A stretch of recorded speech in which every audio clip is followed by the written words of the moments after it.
Hello friends. तो आज हम अपने इस वीडियो में डिस्कस करने जा रहे हैं बेसिकली लिंकेज और क्रॉसिंग ओवर की कंपैरेटिव स्टडी। मतलब हेडिंग क्या होगा हमारा, the comparative study between linkage and crossing over. ठीक है ना। तो देखिए, इसको हम 4 पॉइंट में लिखा है, यहाँ से आपको सारी बातें एकदम क्रिस्टल क्लियर हो जानी है। ठीक है ना। देखिए लिंकेज, सबसे पहले हमने लिंकेज को देखिए यहाँ पे कैसे रिप्रेजेंट किया है, tendency of gene to inherit together. अच्छा, यही तो लिंकेज का डेफिनेशन है। ठीक है, कि जीन के एक साथ साथ रहने की टेंडेंसी, यानी tendency of gene to inherit together is known as linkage.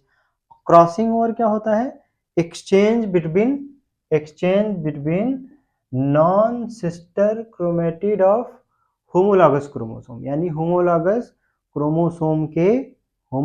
Chromosome के नॉन सिस्टर क्रोमेटिड के बीच में डीएनए का एक्सचेंज क्या कहलाता है, क्रॉसिंग ओवर। पहला पॉइंट क्लियर हो गया। देखिए दूसरा पॉइंट क्या लिखा है, chance of linkage is inversely proportional to distance between two gene. ठीक है, यहाँ पे देखिए एक टर्म आया ना, इनवर्सली। मतलब क्या हो गया कि सर डिस्टेंस, मतलब जीन के बीच में डिस्टेंस जितना ज्यादा, जीन के बीच में डिस्टेंस जितना ज्यादा, ठीक है ना, उनके बीच में क्रॉसिंग ओवर की प्रोबेबिलिटी उतनी ज्यादा। ठीक है ना। या हम इसको कैसे कह सकते हैं, chance of linkage is inversely proportional to distance between two gene. ठीक है, यानी जीन के बीच का डिस्टेंस बढ़ाओगे तो लिंकेज की टेंडेंसी को घटना पड़ेगा। यही तो उल्टा हो गया ना। मतलब कह रहे हैं कि सर लिंकेज लिंकेज का चांस इनवर्सली प्रोपोर्शनल है डिस्टेंस बिटवीन टू जीन के, यानी जीन के बीच में डिस्टेंस कम, लिंकेज ज्यादा, डिस्टेंस ज्यादा, लिंकेज कम। ठीक है, यहाँ पे क्या लिख रखा है, crossing over is directly proportional to distance between two gene, यानी दो जीन के बीच में डिस्टेंस ज्यादा तो क्रॉसिंग ओवर की टेंडेंसी ज्यादा। ठीक है ना, ये दूसरा पॉइंट हो गया क्लियर कट। नेक्स्ट है, अब लिंकेज होगा किसी पॉपुलेशन के अंदर, अगर आपको लिंकेज देखने को मिलेगा ना, तो वहां पे पेरेंटल कॉम्बिनेशन को रिटेन किया जाता है। ये हमने बात करने की कोशिश करी। ठीक है ना, कि पेरेंटल कॉम्बिनेशन रिटेन होगा अगर लिंकेज होगा तो। ठीक है ना, क्योंकि लिंकेज क्या है, tendency of gene to inherit together, gene एक साथ साथ रहना चाहते हैं। ठीक है ना। तीसरा पॉइंट यहाँ क्या लिखा है कि क्रॉसिंग ओवर की वजह से रिकॉम्बिनेंट बनते हैं, क्रॉसिंग ओवर की वजह से रिकॉम्बिनेंट बनते हैं। ठीक है ना। अच्छा, रिकॉम्बिनेशन मतलब रिकॉम्बिनेंट आगे चल के वेरिएशन के लिए रिस्पॉन्सिबल होते हैं। अगले पॉइंट में यही बात है। ठीक है ना, वेरिएशन के लिए रिस्पॉन्सिबल होते हैं, और वेरिएशन आगे चल के इवोल्यूशन काज करता है। वेरिएशन आगे चल के क्या काज करता है, एवोल्यूशन। ठीक है ना। तो ये तीसरा पॉइंट हो गया हमारे पास। चौथा पॉइंट क्या है, प्ले। देखिए, play no major role in evolution, यानी लिंकेज की टेंडेंसी जिस पॉपुलेशन के अंदर ज्यादा होगी उसके अंदर कह रहे हैं कि सर लिंकेज ज्यादा, क्रॉसिंग ओवर कम। क्रॉसिंग ओवर कम यानी कि रिकॉम्बिनेशन, क्रॉसिंग ओवर कम यानी रिकॉम्बिनेशन कम, रिकॉम्बिनेशन कम यानी वेरिएशन कम, वेरिएशन कम यानी एवोल्यूशन कम। Play no major role in evolution, यानी लिंकेज का एवोल्यूशन में कोई रोल नहीं है। ठीक है ना। और यहाँ क्या बताया, play major role in evolution, यानी कि वही बात तो हो गई ना कि सर क्रॉसिंग ओवर होगी, क्रॉसिंग ओवर होगी तो उसकी वजह से वेरिएशन देखने को मिलेगा। क्या देखने को मिलेगा, वेरिएशन। और वेरिएशन होगा तो वो एवोल्यूशन के लिए रिस्पॉन्सिबल होगा, क्योंकि वेरिएशन, देखिए variation act as raw material for evolution. ठीक है, ये बात क्लियर कट हो गई। तो ये चार बातें, ठीक है, इसको आप यहाँ से ध्यान में रखना है आपको।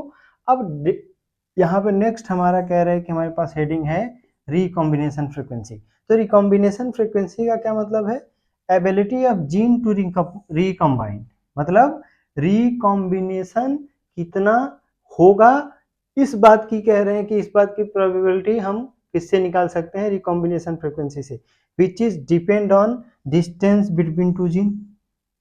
बोलिए, अब यही तो बताया हमने ना, अगर दो जीन के बीच में डिस्टेंस सर डिस्टेंस, दो जीन के बीच में डिस्टेंस कम, देखिए यहाँ कह रहे हैं कि सर डिस्टेंस कम तो लिंकेज ज़्यादा, लिंकेज ज़्यादा तो क्रॉसिंग ओवर कम, बोलिए। और ये कह रहे हैं कि अगर इनके बीच में डिस्टेंस ज़्यादा है, अगर इनके बीच में डिस्टेंस क्या है, देखिए डिस्टेंस अगर ये है, ये है, ठीक है ना, इनके बीच में अगर ये डिस्टेंस ज़्यादा है, मतलब डिस्टेंस ज़्यादा, बोलिए, तो लिंकेज कम, लिंकेज कम तो क्रॉसिंग ओवर ज़्यादा, क्रॉसिंग ओवर ज़्यादा तो वेरिएशन ज़्यादा, वेरिएशन ज़्यादा तो इवोल्यूशन ज़्यादा, ठीक है ना। तो ये सारे पॉइंट ये हो गए। अब कह रहे हैं कि ये जो इनके बीच में ये जो डिस्टेंस है ना, डिस्टेंस को डिस्क्राइब किया ये मतलब मॉर्गन के कुछ चेला चपाटी लोग था, उनके साथ में काम करने वाला, ठीक है। तो मेंडल को, सॉरी मेंडल बोल रहे हैं, मॉर्गन को थोड़ा सा भौकाली दिखाने के लिए ना, इसको कह रहे हैं कि सर इन्होंने क्या बताया कि ये जो डिस्टेंस होगी ना, डिस्टेंस बिटवीन टू जीन, इसको हम किस में मेजर करेंगे, सेंटीमॉर्गन में, किसमें मेजर करेंगे, सेंटीमॉर्गन में, ठीक है ना। और यहाँ पे क्या लिख रखा है कि एक सेंटीमॉर्गन, अगर कह रहे हैं कि इनके बीच में डिस्टेंस एक सेंटीमॉर्गन है, ठीक है ना, तो वो एक सेंटीमॉर्गन 1 मैप यूनिट डिस्टेंस को रिप्रेजेंट करता है, बोलिए 1 centimorgan is equivalent to 1 map unit, ठीक है ना।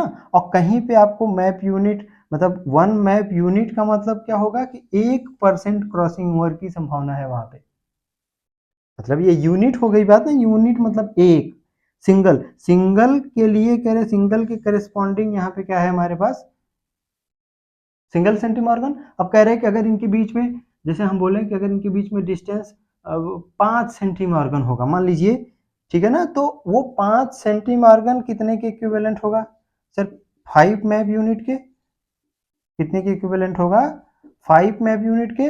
और 5 मैप यूनिट अगर डिस्टेंस आप मेजर करिएगा, ठीक है, तो वहां पे फिर क्रॉसिंग ओवर का परसेंट कितना हो जाएगा, 5% क्रॉसिंग ओवर,